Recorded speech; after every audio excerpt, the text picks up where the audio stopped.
근데 1962년까지 영화들은 그 퍼블릭 도메인이라 그래가지고 마음 놓고 보셔도 돼요. 그건 저작권 프리예요. 판타지 영화의 역사라든가 판타지 동화 역사는 굉장히 중요한 거예요. 이렇게 한번 역사를 읽다 보면 내가 다루고 싶은 소재가 있어요, 그 안에. 그렇죠?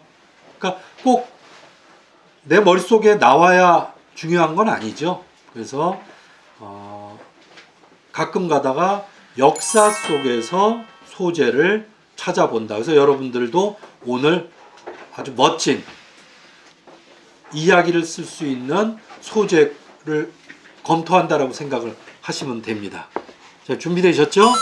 자, 그러면 봅시다. 자, 영화 탄생은 1895년이라고 알려져 있죠.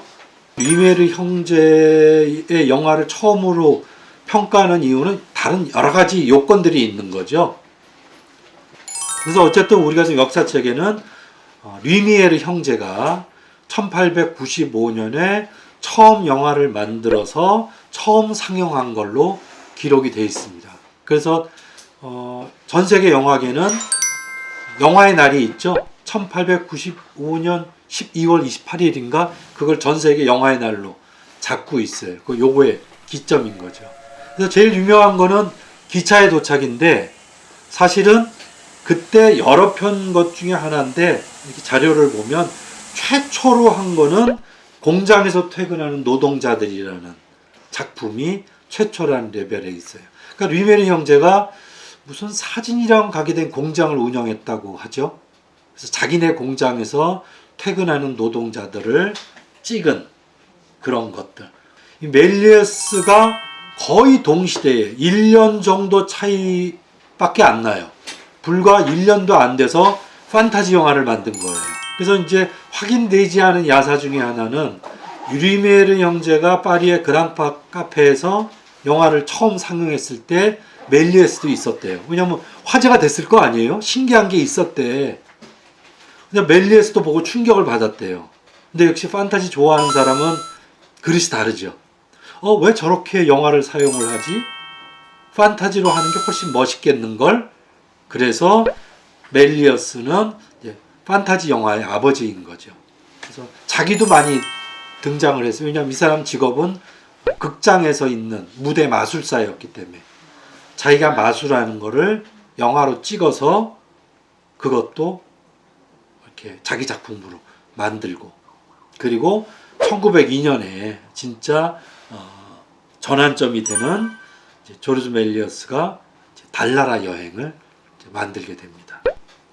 초창기 멜리에스의 영화에서 줄 베른의 문학 작품이 상당히 중요한 아이디어를 줬구나. 그래서 아까 보신 달나라 여행에 영향을 준 작품은 두 가지죠. 줄 베른이 1865년에 쓴 지구에서 달까지라는 작품이 있고요. 그 다음에 69년에 쓴 달나라 탐험, 이 두 개를 섞은 게 아까 보신 그런 영화예요.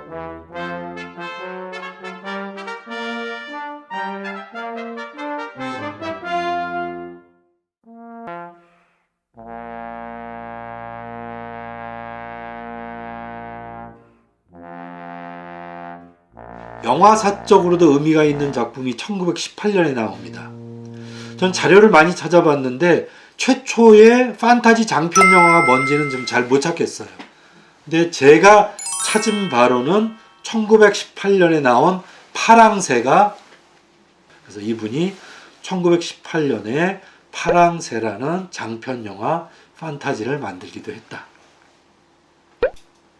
자, 그 다음에 20년대로 넘어가면 영화 역사에서 가장 위대한 시대가 1920년대인데 그 중에서 판타지랑 관련된 거는 독일 표현주의 영화가 만들어지기 시작합니다.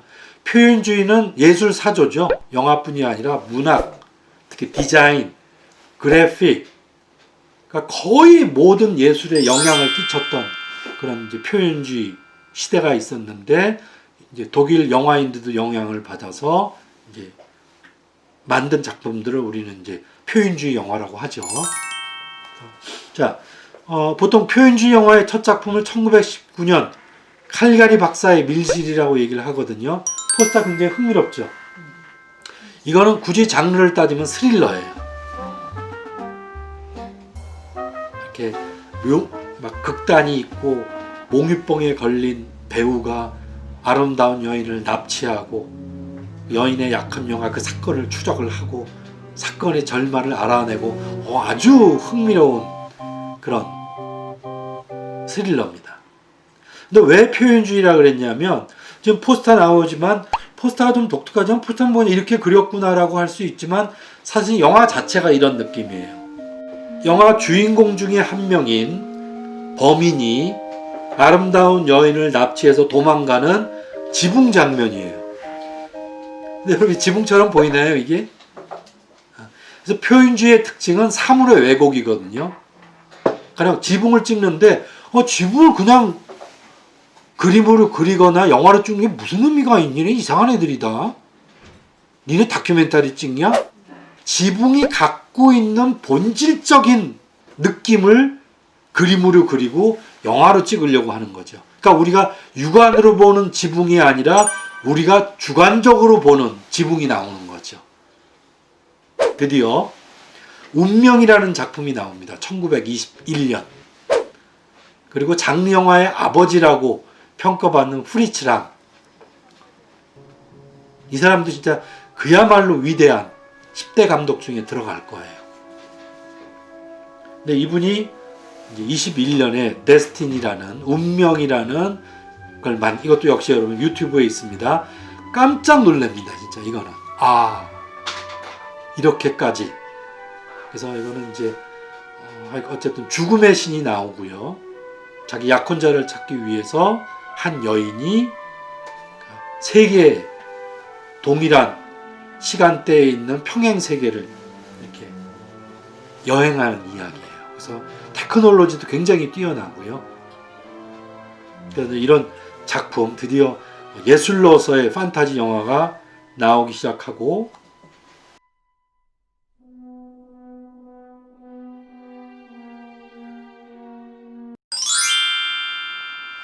여기서 또 간단히 참고할 게 북유럽 신화죠. 프리츠랑이 24년에 만든 영화 니벨룽의 노래는 원전이 뭐죠? 북유럽 신화죠. 그래서 북유럽 신화 역시 판타지 스토리, 그러니까 판타지 소설, 동화, 영화에 엄청난 영향을 끼쳤죠. 제가 볼 땐 그리스 신화보다 더 많은 영향을 끼쳤다고 봐요.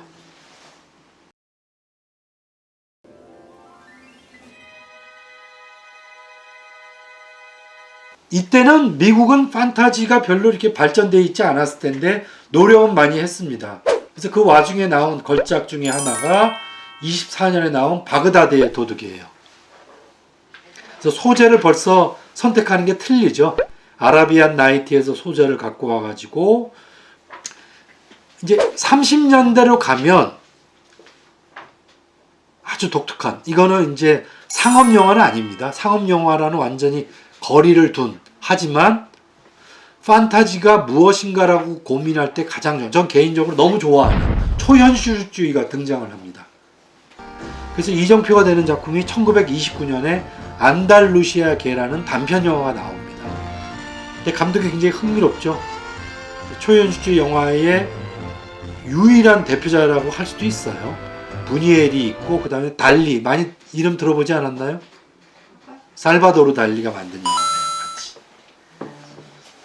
그 다음에 초현실주의도 전 세계에서 같이 일어났던 예술사조거든요. 그래서 프랑스에서는 대표적인 감독이 장곡도죠. 많이 들어봤죠, 우리가 장곡도는. 장곡도의 시집도 좀 번역이 돼 있고 희곡도 번역이 돼 있는데 그걸 읽는 세대는 아니지만 장곡도는 위대한 극작가이자 시인이면서 걸출한 영화 감독이기도 했어요. 자, 화나죠, 이런 사람들 보면. 팔방미인들. 그래서 장곡도는 그리스 신화에서 올페를 가져와 가지고 올페 3부작을 만들었습니다. 그 첫 번째가 30년에 시인의 피라는 작품이 나와요. 이거 전부 다 장편 영화입니다. 그런데 너무 다행스럽게도 49년에 오르페가 나옵니다.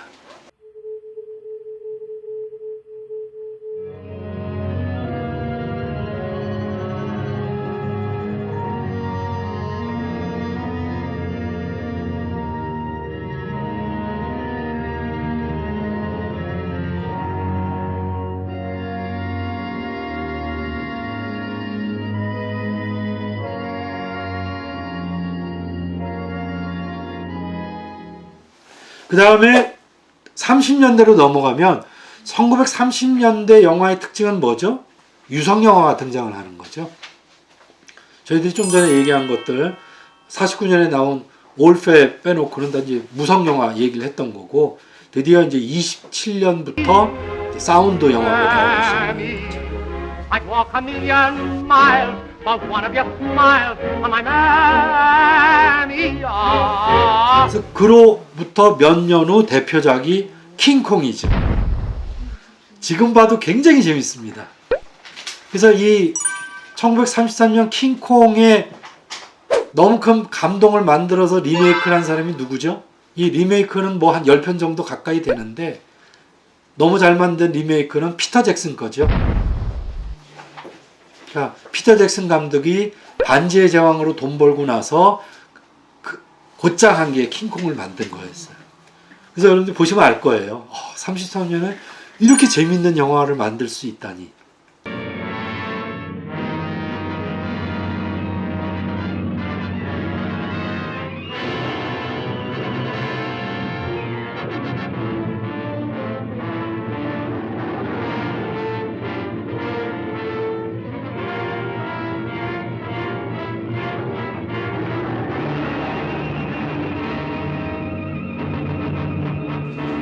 그 다음에 유성영화 시대 때 역시 이제 전환점이 월트 디즈니죠. 월트 디즈니는 한 20년 전까지만 해도 문제가 많았죠. 디즈니 컴퍼니는 너무 미국적인 시각에, 가부장적인 시각에, 그죠? 그러니까 여성을 이렇게 그리면 안 된다라는 전형적인 예가 디즈니 애니메이션이었거든요. 그래서 평론가들은 다 비판하고. 월트 디즈니는 1923년에 디즈니 스튜디오를 만들었거든요. 그러니까 23년에 형이랑 같이 스튜디오를 만들어서 조금씩 자리를 잡다가 이제 37년에 이제 폭탄을 터뜨린 거죠.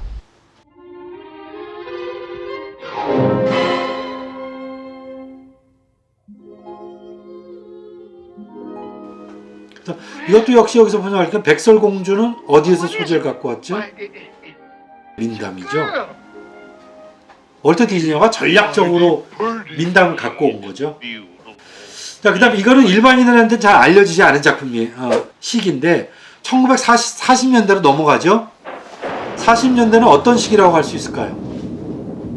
전쟁이죠. 그러니까 전쟁의 시기죠. 그럼 굉장히 힘들잖아요. 작가들이 이 시대에 어떤 걸 써야 되지?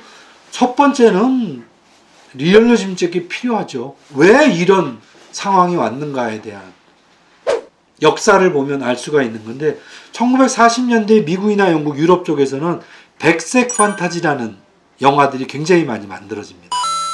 한번 추리를 해볼까요? 어떤 종류의 영화일 것 같아요? 그러니까 이 당시에는 천사 이야기가 많이 나와요. 근데 천사가 어떤 역할을 할까요? 그러니까 결국 인간들을 도와주는 이야기. 혹시 멋진 인생 보신 분 있나요?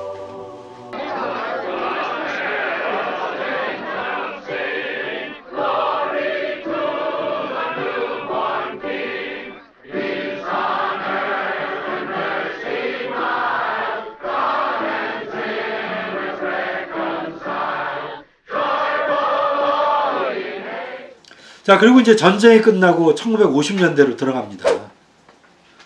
근데 전쟁이 끝났다는 얘기는 뭐죠? 피폐해졌다. 영화 산업도 몰락하고 미국처럼 돈 많은 회사도 뭐 방법이 별로 없는 거예요. 그러니까 판타지나 SF를 찍을 수가 없는 거예요. 그죠? 그럼 할 수 있는 방법은 뭘까요? 안 찍든가. 또 하나는 저예산으로. 테크놀로지가 뭐가 필요해? 흉내만 내면 되지. 근데 저는 얘는 저예산의 테크놀로지를 굉장히 좋아해요. 돈 들여서만 할 필요가 없거든. 그래서 이때는 돈 안 들인 저예산 SF나 저예산 판타지가 많이 나온다. 그야말로 B급 판타지 영화들이.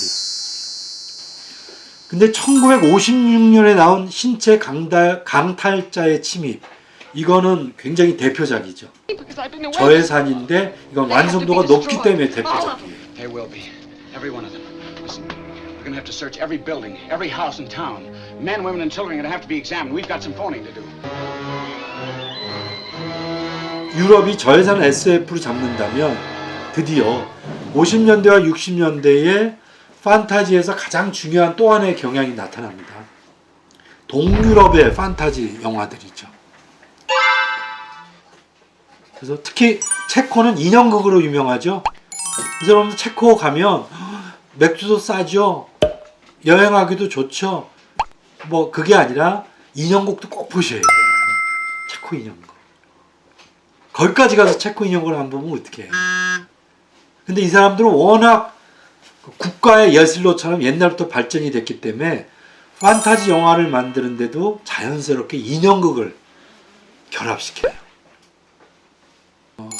유명한 예술가들이 많이 있는데 그 중에 3명 정도가 있는데 한 명이 이제 이리 트링카라는 사람이 있어요. 이제 트링카가 1959년에 만든, 그래서 칸느에서 심사위원상인가 받았을 거예요. 한여름밤의 꿈. 누구 작품이죠? 셰익스피어 작품이죠. 셰익스피어의 쉽게 하면 요정극이죠. 요정 판타지. 저 이거 볼 때마다 화가 나요. 왜 한국에서는 셰익스피어 그걸 가지고 왜 판타지 동화를 안 쓰고 왜 판타지 영화를 안 만드는 거죠? 그 저작권도 없어요.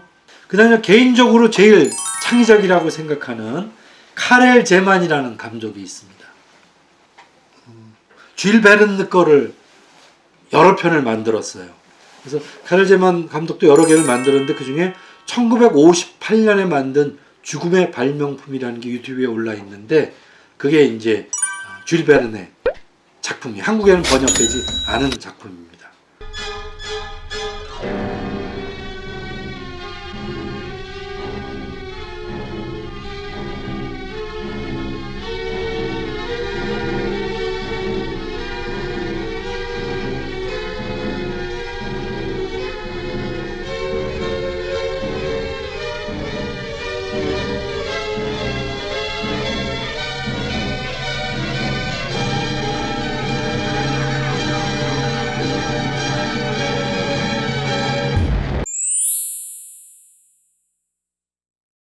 그래서 이렇게 보시는 것처럼 판타지 영화의 역사는 신화와 민담과 동화와 또 낭만주의와 표현주의, 또 쥘 베른과 프랭크 바움과 이런 전 세계 모든 판타지가 같이 어울려진 한마디라고 생각을 하시면 돼요. 굳이 영화인들만 판타지 영화 역사를 정리하는 건 아니거든요.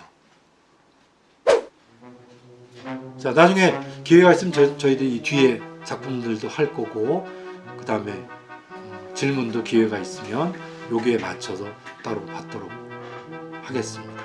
동영상이 나오면 또 많이 봐주시고요. 자, 오늘 1분 이거로 끝내겠습니다.